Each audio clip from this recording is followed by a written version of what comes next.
पति के एक्सीडेंट के बाद मैं काफी अकेली पड़ गई थी। वो पूरा दिन एक कमरे में ही पड़े रहते थे और ढंग से चल भी नहीं पाते थे।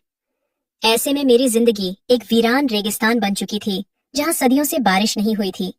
एक दिन मेरे एक रिश्तेदार का बेटा चिराग हमारे घर रहने आया। उसके आने से मुझे भी अच्छा लग रहा था और मेरा मन भी लगा रहता था। मैं बच्चा समझकर उसे अपने पास ही लिटा लेती थी, पर एक दिन उसने रेगिस्तान में बरसात कर दी।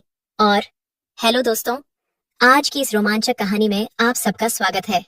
मेरा नाम शिखा है। एक महीने पहले मेरे पति राजन का एक्सीडेंट हो गया था और उस एक्सीडेंट में उन्हें काफी गंभीर चोटें आई थीं। पति की चोट के बाद मैं एकदम अकेली पड़ गई थी। वह पूरा दिन एक कमरे में ही पड़े रहते थे और चलने फिरने में भी असमर्थ थे। एक दिन मैं घर में बैठी थी, तभी दरवाजे की घंटी बजी तो मैंने दौड़कर दरवाजा खोला। मेरे सामने लगभग 18 से 20 साल का एक नवयुवक खड़ा था। उसने वहीं खड़े खड़े दरवाजे के बाहर से ही अपना परिचय दिया। वो बोला, भाभी जी, मेरा नाम चिराग है। मैं प्रकाश जी का बेटा हूँ। शायद पापा ने आपको मैसेज भेजा होगा। मुझे तुरंत प्रकाश जी का वो मैसेज याद आया। मैंने उससे कहा, हाँ आओ, अंदर आ जाओ। और इतना कहकर मैंने दरवाजे पर जगह बना दी। चिराग संकोच करता हुआ अंदर आ गया।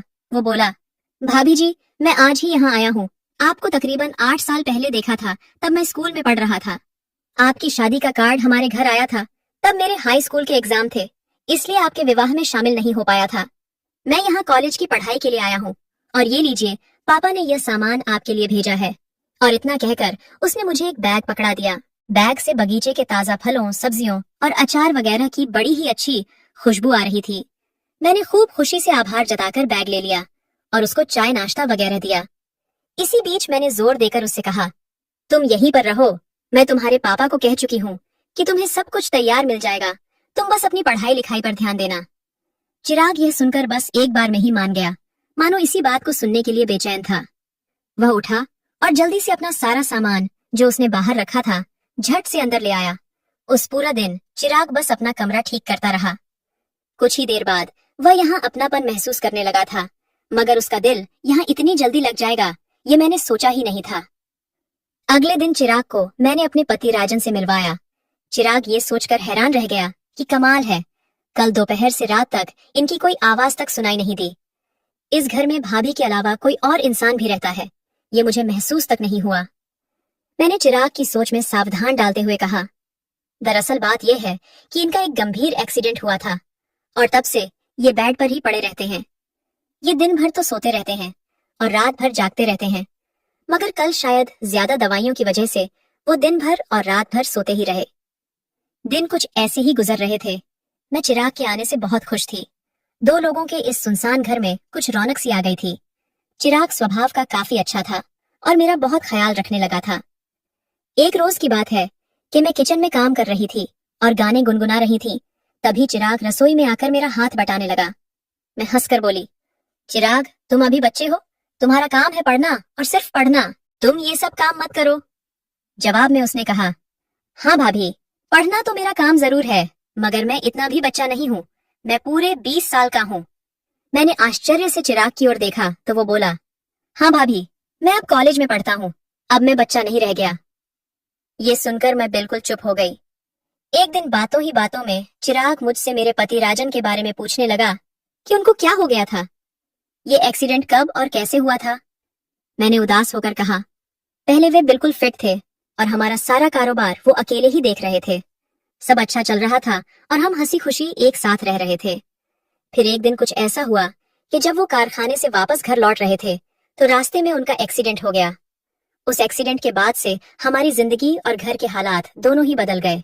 उनको पैरों पर काफी चोटें आई थीं, सब इलाज करा लिया है, पर वो अभी भी ढंग से चल नहीं पाते हैं। फिलहाल तो उन्हें 2 कदम चलने में भी पूरे 10 मिनट लगते हैं, इसलिए वो ज्यादातर अपने कमरे में ही रहते हैं। सप्ताह में 3 दिन फिजियोथेरेपी कराने वाला आता है और बाकी समय में वो फिल्में देखते हैं और किताबें पढ़ते हैं।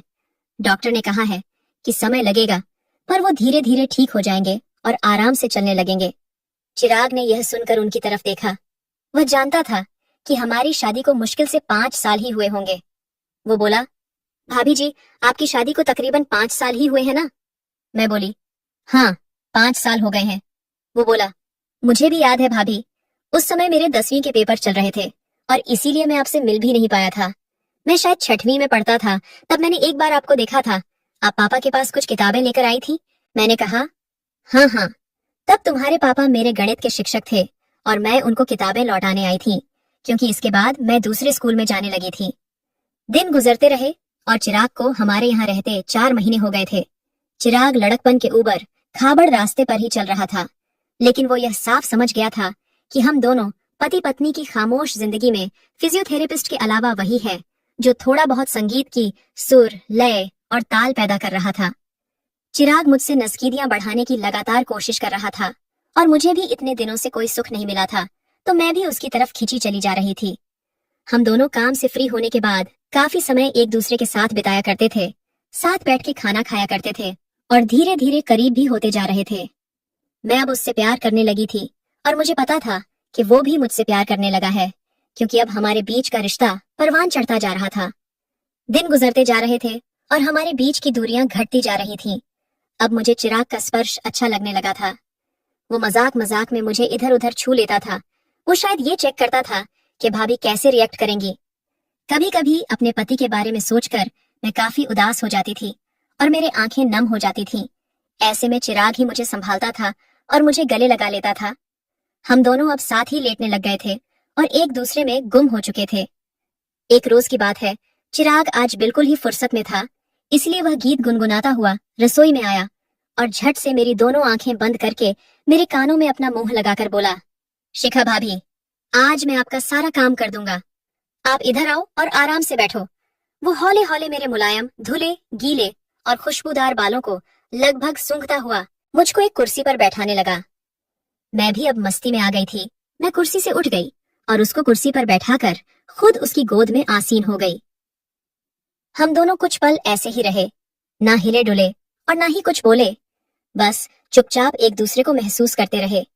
अभी 2 मिनट बीते होंगे कि कहीं से कुछ खांसने की आवाज आई, तो हम दोनों चौंक गए और घबराकर मैंने चिराग को अपने आप से तुरंत अलग किया। हालांकि चिराग की इच्छा नहीं थी कि वह मुझसे अलग हो, पर फिर भी कुछ सोचकर वो मुझसे अलग हुआ और मुस्कुराता हुआ किचन से बाहर चला गया। वो बाहर जाके बैठ गया और हमारे बीच के पलों को याद करके मुस्कुराने लगा। मैंने यह सब देख लिया था। मैं उसके पास जाकर बैठ गई और उसके गाल पर एक हल्की सी चपत लगाकर और दूसरे गाल पर मीठा सा चुंबन देकर उठ खड़ी हुई।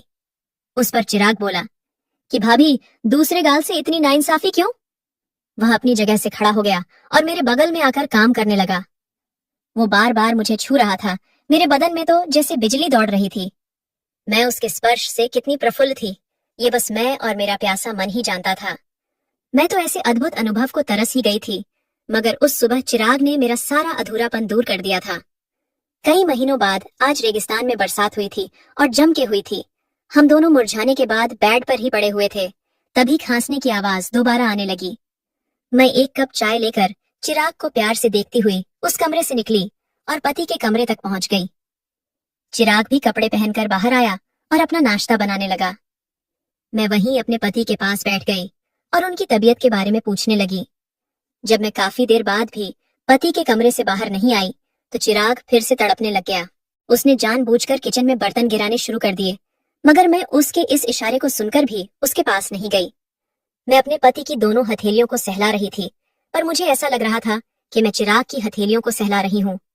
मैं चिराग के साथ बिताए हुए पलों में खोती जा रही थी और अपने आप से बोल रही थी कि प्यार हमारे जीवन में बिल्कुल इसी तरह आना चाहिए।